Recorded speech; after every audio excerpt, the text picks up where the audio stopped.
The Appalachian Mountains are old, older than the towns that cling to their valleys, older than the stories whispered on front porches and in dim-lit bars.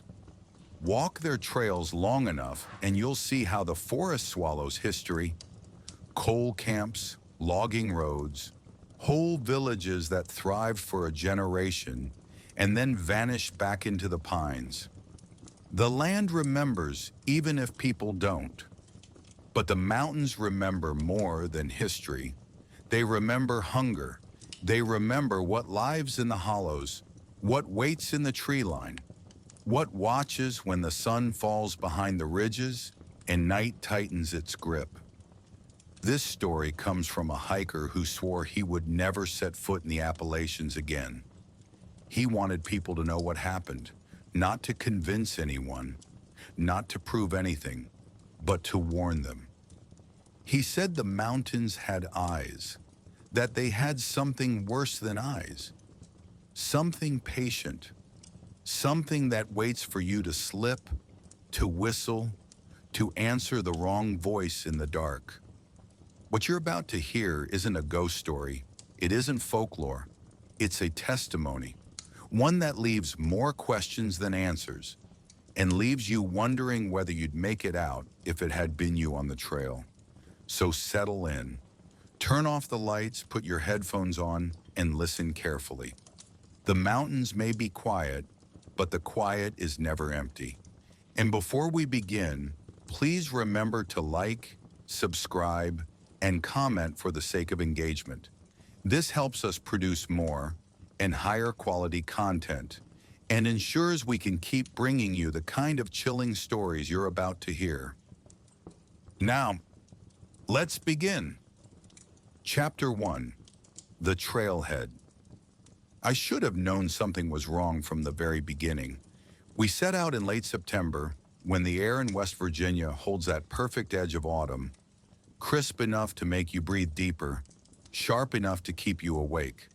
The trailhead we chose was south of Harper's Ferry, winding into the Monongahela National Forest, a place that feels endless even when you're standing on its edge. It was supposed to be a simple section hike, nothing dramatic, just three friends who'd grown restless in their routines, me, Tom, and Rachel. We'd all done weekend trips before, but this time we wanted something longer, a stretch that would take us deep into the Appalachian Trail before looping us back towards civilization. We weren't thrill seekers, not really. We wanted solitude, the kind of silence you can't buy in a city. We wanted to fall asleep to owls and crickets instead of sirens and screens. That's all. The first day went smoothly enough. The trail rose and fell in steady rhythms, ridges giving way to valleys and valleys climbing into ridges again. Leaves were just starting to turn, patches of gold and red scattered through the green, fluttering down in slow spirals. The forest smelled of wet earth and wood smoke, though there were no fires anywhere near us. But even then, even with the sun high and the map in my hand, I felt it, the weight of the trees. The Appalachians are not like other woods. They crowd you, lean over you, make you feel like the forest isn't just around you, but above you, pressing down. It's beautiful, yes, but it's the kind of beauty that has teeth. We stopped in a small town the night before we set out, one of those blink and you'll miss it places tucked into the valley. There was a diner, a gas station, a bar with two neon lights that still flickered after dark. The kind of town that doesn't make the map but never disappears. That's where we heard the first warnings. We were eating pie at the counter when an older man in a camo jacket struck up a conversation. He asked where we were headed, and when Tom told him, the man just shook his head. "You'll want to be careful out there," he said. "These woods, they don't like strangers poking around too long." We laughed politely, but he didn't laugh back. He just leaned closer and said low, "Don't whistle at night." And if you hear someone call your name after dark, don't answer. Rachel asked why, her voice light, teasing. But the man didn't explain. He just turned back to his coffee like he'd said enough. Later outside, we ran into a woman locking up the diner. She looked at us, then at the trail maps in our hands. "Keep to the path," she said. "No matter what you hear, don't go wandering off." Her eyes lingered a little too long, and then she hurried away. We shrugged it off. Small towns have their folklore, their superstitions. It was part of the charm. But even as we joked about it on the drive up the mountain road, a part of me felt the words settle into my chest. Warnings are easy to laugh at until you're in the place they're meant for. The trailhead was nothing more than a dirt lot with a faded sign marking the Appalachian Trail. We parked the car, shouldered our packs, and stood there for a moment, looking at the path as it disappeared into the trees. "Ready?" Tom asked. Rachel grinned, tugging at the straps of her backpack. "Always." I hesitated, just for a second. The woods seemed darker than they should have been, like the sunlight had trouble pushing through. But I pushed the thought away and followed them in. The first miles were almost easy. The trail wound through ridges, the trees opening just enough to let us glimpse the rolling mountains beyond. The air was alive with the sound of cicadas, their drone rising and falling like the breath of the forest itself. But the deeper we went, the quieter it got. By mid-afternoon, even the cicadas had fallen silent. It was the kind of silence that doesn't soothe. It prickles, makes you glance over your shoulder, waiting for something you can't name. We set up camp near a stream that first night, the water cold and clear, tumbling over rocks as smooth as bone. We pitched our tents close together, cooked instant noodles over a small fire, and laughed about how badly we'd all packed. Rachel had brought 3 books but no gloves. Tom had forgotten his flashlight batteries. I had enough trail mix to feed us for a week but no coffee. It felt almost normal, almost safe, until the forest went still. One moment, the night was full of rustling leaves and trickling water. The next, everything stopped. No wind, no frogs, no owls. Just silence. Tom looked up from the fire. "You hear that?" Rachel nodded slowly. I told myself it was nothing. Animals go quiet sometimes. It happens. But my skin crawled all the same. And then, 3 knocks. Far off, faint, like someone rapping on wood deep in the trees. Knock, knock, knock. We froze. Tom grabbed his headlamp, shining it into the forest, but the light just vanished into the dark. Nothing moved. After a long minute, Rachel forced a laugh. "Woodpecker," she said, though her voice shook. "Yeah," Tom agreed quickly. "Woodpecker." But I didn't say anything, because those knocks weren't random, weren't scattered. They were deliberate, steady, like someone or something was letting us know we weren't alone.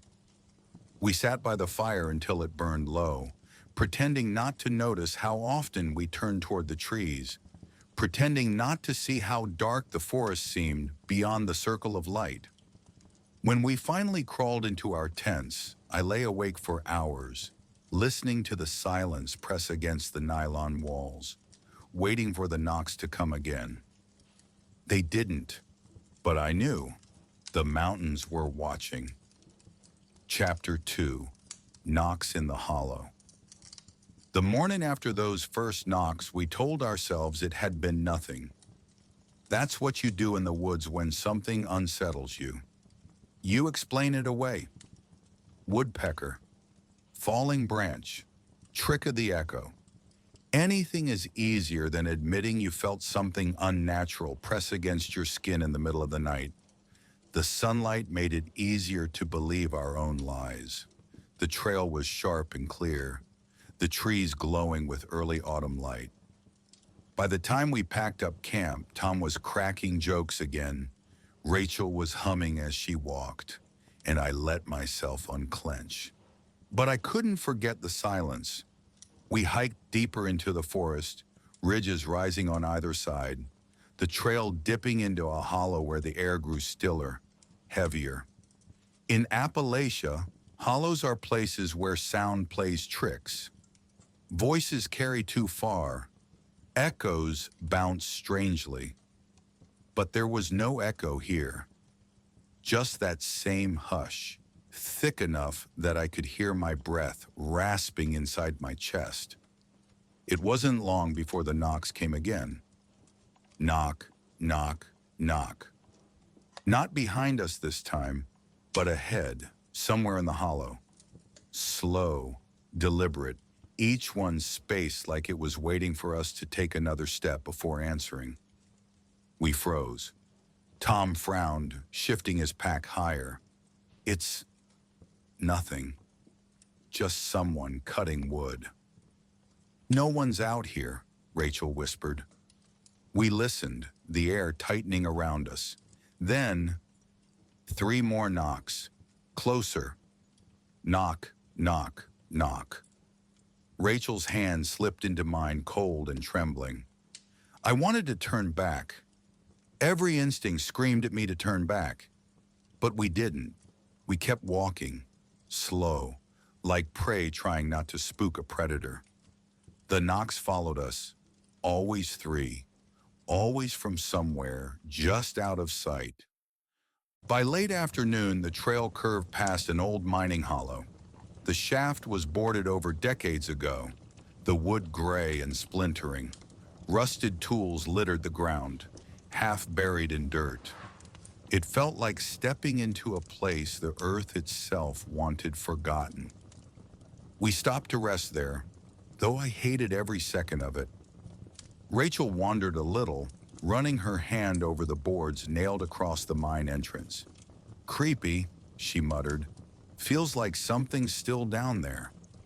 Don't joke, I snapped sharper than I meant. My nerves were fraying, every sound stretched taut. That's when we heard it. Not a knock this time. A voice. Faint. Carried on the still air. Drifting out from the trees. Rachel. Her name drawn out, soft, almost pleading. Rachel's head snapped toward the sound, eyes wide. Hello? She called before either of us could stop her. The forest swallowed her voice. Silence, then again. Rachel? This time closer. Too close. Tom grabbed her arm. Don't answer, he hissed. Didn't you hear what that guy said at the diner? Her lips pressed tight, trembling. She didn't call out again. We sat in that hollow until dusk, too afraid to move, too afraid to stay. The forest seemed to press tighter around us, shadows pooling under the trees, the air thick with something rotten we couldn't name. When we finally forced ourselves to set up camp, it was a miserable excuse for a sight. Uneven ground, tangled roots, the hollow pressing against us on all sides. We built a fire as best we could, but the flames seemed weak, barely pushing back the dark. That night, the knocks came closer. Knock, knock, knock. Always 3. Sometimes to the north, sometimes to the east. Sometimes so close I thought I felt the vibration through the ground. And then, worse than the knocks, the voices. Not just Rachel's name. Mine. Tom's. Soft, like someone we loved was standing just out of sight, waiting for us to answer. Ethan. Tom. Rachel. Every hair on my body stood on end. We sat there by the fire, gripping sticks like weapons, eyes darting to the trees. The voices circled us, slipping from one side of the camp to the other, impossible to pin down. At one point, Tom shouted into the dark, "Who's there?" His voice cracked, echoing weakly. The forest went still.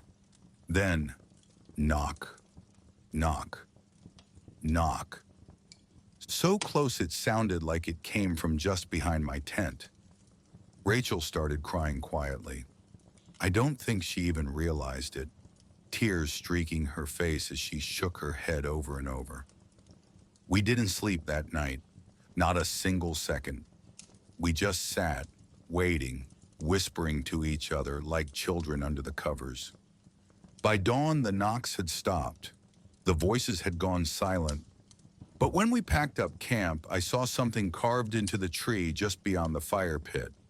3 lines vertical, deep gouges in the bark, raw wood showing through. They hadn't been there the night before. And though we left that hollow behind, the sound of those knocks followed me, pulsing in the back of my skull, beating in time with my heart. Knock, knock, knock. The mountains weren't just watching us now. They were calling. Chapter 3, The Cabin in the Gap. We left the hollow behind us, but the knocks didn't stay there. By the 3rd day, we were exhausted.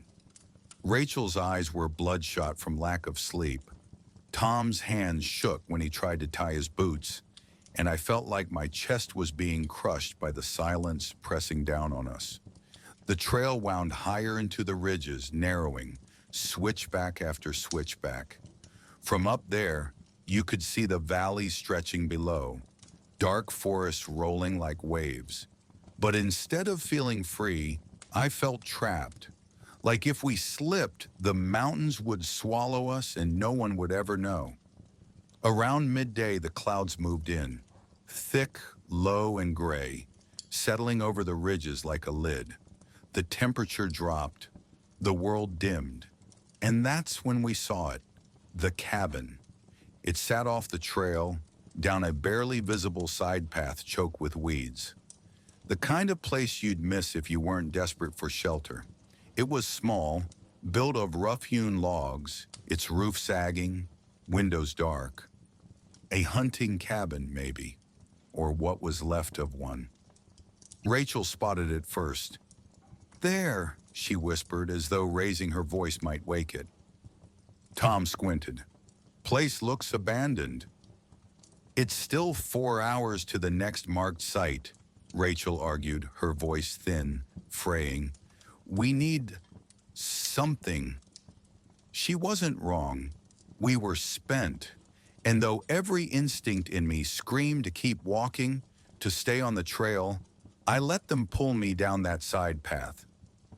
The door groaned when Tom shoved it open. Inside, the cabin smelled of damp wood and rot, the air stale and cold. Dust floated in weak shafts of light, pushing through cracks in the roof. There were 2 bunks against the wall, a table in the center, chairs overturned. The fireplace was filled with ash, long dead. But it wasn't empty. The first thing I noticed was the claw marks. They raked across the doorframe, deep grooves gouged into the wood. Not the scratches of an animal. These were deliberate, vertical, long. The same 3 lines we'd seen carved into the tree by our camp. Rachel's face went pale. She didn't say anything, just traced the marks with her fingertips, as if to make sure they were real. On the table lay a notebook, its cover warped by damp, pages curled and yellowed. Tom flipped it open, coughing at the dust. Most of it was water-stained, the ink blurred and unreadable, but a few pages remained. 3 nights now. It knocks, always 3 times. Circles the cabin. Heard it call my name last night. Thought it was Dad at first, but Dad's been gone 20 years. Won't be here much longer. Fire won't keep it back. Nothing will. If someone finds this, don't answer it. Don't whistle. Don't look in the trees. The entry ended there. Tom slammed the notebook shut, his face pale beneath the dirt. "This is..." He shook his head. "Someone screwing with us." Has to be, but his voice cracked. He didn't believe it. None of us did. We should have left right then, should have walked out into the dark and taken our chances on the trail. But exhaustion makes cowards of us all. The cabin was shelter, and shelter felt like safety, even when every inch of it screamed danger. We built a fire in the hearth, the smoke curling up through the broken chimney. For a while, the flickering light lulled us into thinking maybe, just maybe, we'd be all right. But when the wind picked up, I swore I heard something in it. Not words, not exactly, but a low murmur, like voices carried on the mountain air. We tried to ignore it, ate what little food we had left, sat in silence, tried not to jump at every creak of the cabin walls. Then came the first knock. Knock, knock, knock. Not on a tree this time, on the cabin wall, so close it rattled the boards. Rachel screamed. Tom grabbed the fire poker, brandishing it like a weapon. Though his hands shook so badly, it looked more like a white flag. The knock came again, slower, deliberate. Knock, knock, knock. The walls shuddered, the roof creaked, then silence. We held our breath, ears straining, and then a whisper. Rachel, her name drifting through the cracks in the wood, so soft it could have been inside the cabin with us. Rachel slapped her hands over her ears, shaking her head violently. Tom shouted into the dark, "Leave us alone!" Silence, then laughter. Not loud, not manic. Worse. Soft. Breathless. Like someone stifling amusement. We pressed close to the fire, eyes fixed on the door, waiting for it to burst open. But it never did. Instead, all night long, the cabin echoed with knocks. Sometimes on the walls. Sometimes on the roof. Always three. Always circling. By morning, we were wrecks, hollow-eyed and jumpy, but alive. The knocks had stopped with the sunrise. We left the cabin without looking back, the notebook still on the table, the claw marks still gouged in the wood. But as we stepped back onto the trail, I knew something had changed. Before, it had been watching, waiting. Now it was following. Chapter 4. Shadows on the Ridge. The forest felt different after the cabin. Before, we'd been uneasy, afraid, yes, but there had been doubt. You can explain away knocks, convince yourself voices are tricks of the wind, but that notebook, those claw marks, there was no explaining those. Someone else had been here. Someone else had heard it. And judging by the words scrawled on those damp pages, someone else hadn't walked back out. We didn't talk about it, not out loud, but we all felt it. The silence wasn't empty anymore. It was crowded, pressing, following. We climbed higher into the ridge, the trail narrowing to nothing but a deer path along a slope that dropped sheer into the trees below. The mist clung to the mountainside, curling around the trunks, swallowing the distance. That's when Rachel stopped walking. She stood frozen, staring down the slope, her lips parted, eyes wide.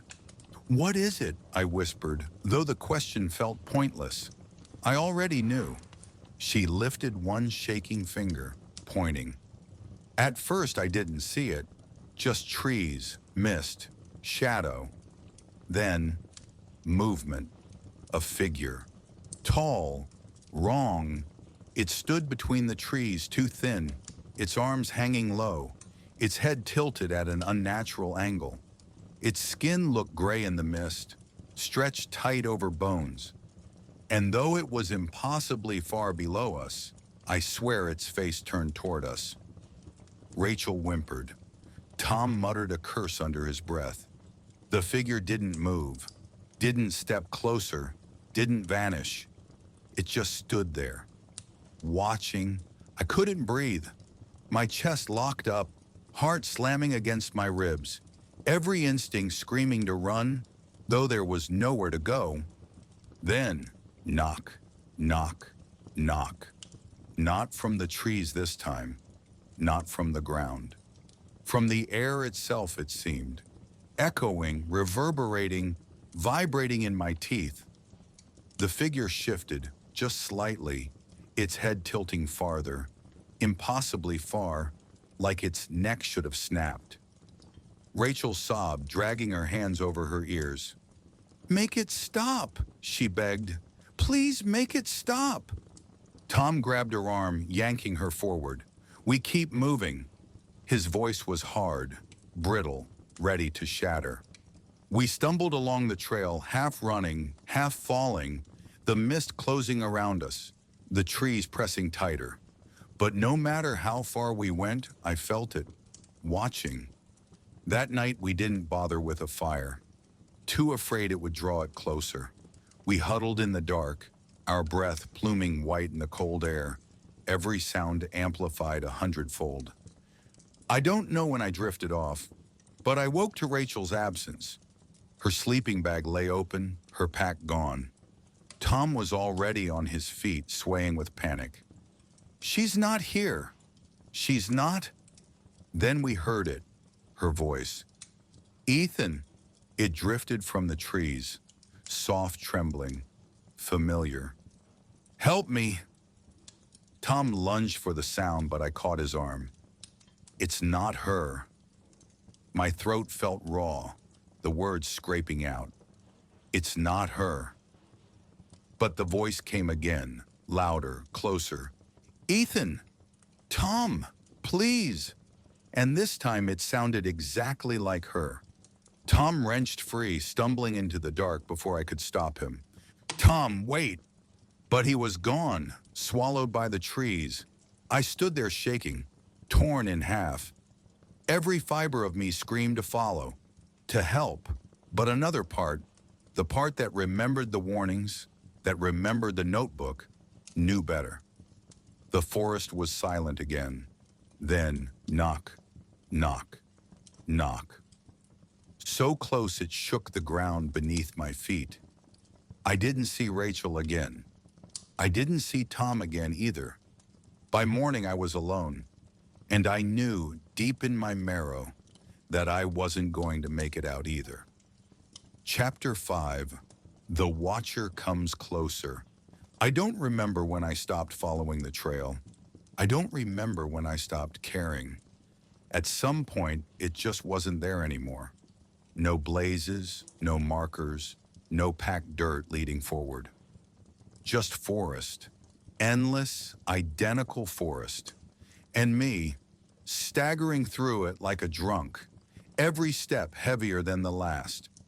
I told myself I was trying to find Rachel, or Tom, that maybe they doubled back, that maybe they were out there waiting, calling for me. But I knew the truth. The truth was simpler. I was moving because I couldn't stop, because if I stopped, it would catch me. I never gave it a name. Wendigo, skinwalker, spirit, demon. I'd heard all those stories growing up. This was none of them. Or maybe it was all of them. Maybe the mountains had given it 100 faces over the years, 100 names. All I knew was that it wanted me tired. It wanted me weak. It wanted me alone. By the second day without food, the forest began to change. I'd catch glimpses of Rachel ahead of me, her red jacket slipping between the trees. I'd shout her name, stumble forward, push through the undergrowth, only to find nothing. Once I heard Tom whistling behind me, the same stupid off-key tune he'd whistled on the first day when we were still laughing, still whole. The sound was so close I spun around, grinning with relief. But there was no one there. Only the trees, and something pale slipping back into the mist. That night I made camp without fire, too afraid. Fire had drawn it before. I sat in the dark, curled against a tree, clutching a branch I'd sharpened into a spear. The knocks came just after midnight. Knock, knock, knock. Not from one place, from everywhere, above me, behind me, beneath the earth itself. I pressed my palms to my ears, rocking, whispering to myself, "It isn't real. It isn't real. It isn't." Then a whisper cut through my chant. "Ethan." My name. I bit my lip until it bled, tears streaming hot down my face. "You're not Rachel," I hissed. "You're not Tom." The whisper came again. Closer, "Ethan." I blacked out for a while after that. Whether it was sleep or fainting, I don't know. But when I woke, the ground around me had changed. Carvings covered the dirt, circling where I'd lain. 3 lines over and over, gouged deep into the soil. They hadn't been there before. And my spear, gone. That was when I realized I wasn't defending myself. It was letting me play at it, letting me pretend. And it could take whatever it wanted, whenever it wanted. By dawn, I found the cabin. Not the first one, not the second. Another, smaller, more broken, barely standing. The sight of it nearly buckled my knees. A cabin meant people, safety shelter, right? But I knew better. Still, my legs carried me inside. The air was thick, wet with mildew. The floor sagged beneath my weight. On the far wall, 3 fresh gouges raked downward, raw wood shining where the claws had bitten deep. And in the corner, a pile of bones. Not animal bones. Too large, too human. Skulls, ribs, femurs, all jumbled together, gnawed clean. I staggered back, gagging, pressing a hand to my mouth. My stomach clenched with hunger and horror all at once, bile rising in my throat. That's when the knocking began. Knock, knock, knock. On the cabin walls, I spun, pressing my back against the corner, eyes darting. Knock, knock, knock. On the roof. Dust sifted down from the rafters. Knock, knock, knock. On the door. The board shuddered. The hinges screamed. And then, silence. I held my breath. The door creaked open, slowly, inching inward. And something filled the gap. It ducked beneath the frame, too tall for the doorway, its body folding unnaturally to fit. Pale, gaunt, its limbs long, joints bending wrong, skin gray, stretched like wax. Its face was almost human, almost too long, too thin, the eyes black hollows that seemed to drink the firelight, though there was no fire, only a faint glow, as if the thing itself carried its own sick light into the room. It tilted its head, bones cracking, and smiled. Not with lips, with its whole face, skin pulling taut over skull. I couldn't scream, couldn't move. My legs refused. It leaned closer until I could smell the rot of its breath, hear the wet rasp of something moving in its throat. And then, knock, knock, knock. Inside my skull, the sound reverberated through me, rattling my teeth, shaking my bones. I screamed then, or thought I did. The world spun, the walls collapsing inward, the floor tilting. The thing's face filled my vision, and the last thing I remember before everything went white was its mouth opening wider. Wider than a mouth should open. And the sound, knock, knock, knock. Not outside, not inside, but everywhere. And then, nothing. Only silence. If you've made it this far, congratulations. Or perhaps, condolences. The forest remembers you now. Every whisper, every knock, every shadow in the corner of your vision. It might just be carrying a piece of this story with you.